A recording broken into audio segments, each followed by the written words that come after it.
As countries remain on lockdown and billions of people lose their livelihood, world leaders are teasing a vaccine that will end the coronavirus pandemic. But there's another worst case possibility, as with what happened to HIV, that no vaccine is ever developed. Let's now talk to Eamon Murphy, UNAIDS Regional Director for Asia and the Pacific. Good morning, Eamon. Let's talk about this scenario. If no vaccine is developed, what should plan B of the government look like?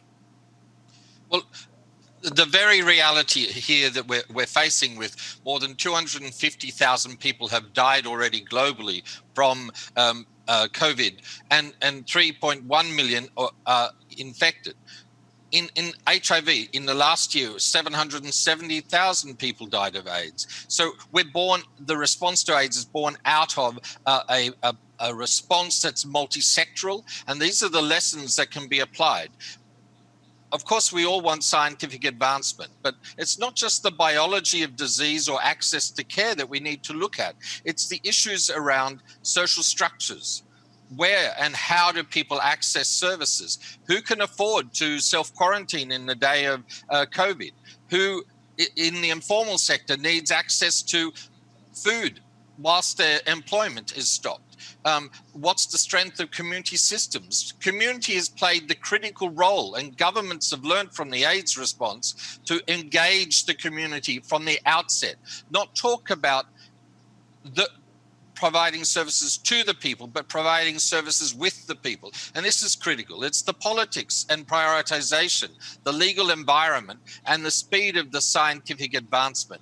There's, as you mentioned, there's such a large range of partners now working at the fastest pace in trying to develop vaccines and possible treatments and diagnostic tools. This is a great coming together of many partners, and this need for a great public health response can use the lessons that are being applied in the Philippines and other countries using the model of the HIV response, taking the disease out of it, looking at the structural response that was put in place.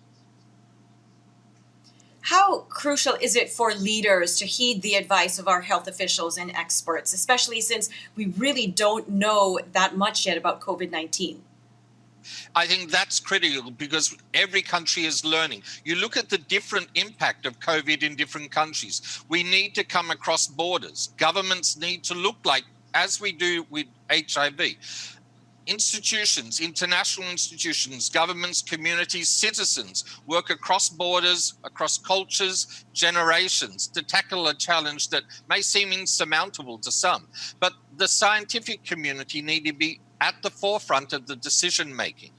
This should not be a political response purely. It needs to bring together the multisectoral nature, including everyone, the scientific, the medical fraternity, who are the frontline providers that are working with the people who are affected from COVID. What's the different dynamics of the impacts? What are the changes that are needed in societal support? How are we going to move from the acute phase into a sustained phase of COVID? And that's where we're at in many countries. The acute phase has been responded to. How are we going to move forward? How are people going to be able to return to employment? A lot of people in Asia and the Pacific are in the informal economy. They can't stay out of employment much longer. So we have to work with a sustained response to COVID.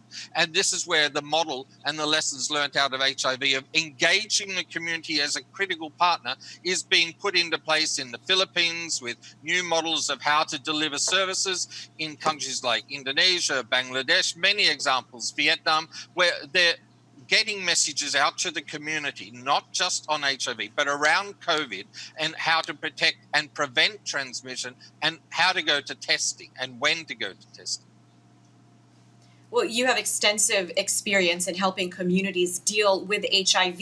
What is your assessment of how the Philippines is dealing with COVID-19, and what do you think our lawmakers need to take into account as we prepare for the new normal? Well, the Philippines has some advantages over other countries. You have a strong social safety net, but not everyone can get into that. So they sometimes fall through that. So that's where the community needs to help those people who are unable to access the services and the financial supports and the other supports that are there. In your earlier part of this presentation, you were giving great examples of what's being done there. But the health system in the Philippines is also strong as long as everyone has equal access. We have to make sure that when we're looking at COVID, a lesson from others is that we've got to take out user fees. We've got to get people to feel that they can go into health services as early as possible and not wait because of a restriction like having to pay. So user fees around these issues need to be removed at the outset. And that's one of the lessons we learned from HIV. We can't put in place restrictions either. The fear factor of blaming the other, blaming the people who contract COVID. They don't know they're going to get it. They are accidentally acquiring COVID. So placing blame or putting legal restrictions or further sanctions on people will keep people away from the health system. There's also the prison setting. The Philippines recently released 10,000 prisoners. More of that needs to happen. There's an overcrowding in the prisons in the Philippines, in Cebu, that we already know. There's high levels of COVID transmission. That needs to be looked at, and more action and urgent action needs to be taken on that. But the central part of providing services to the people through community, working with government. And in the Philippines, the community organizations are following guidelines from the Department of Health. So that relationship is strong and close, and that needs to be expanded and maintained in the coming period, which is a more sustained response to the pandemic. All right. Thank you so much for your time this morning, Eamon Murphy of UNAIDS. We appreciate it.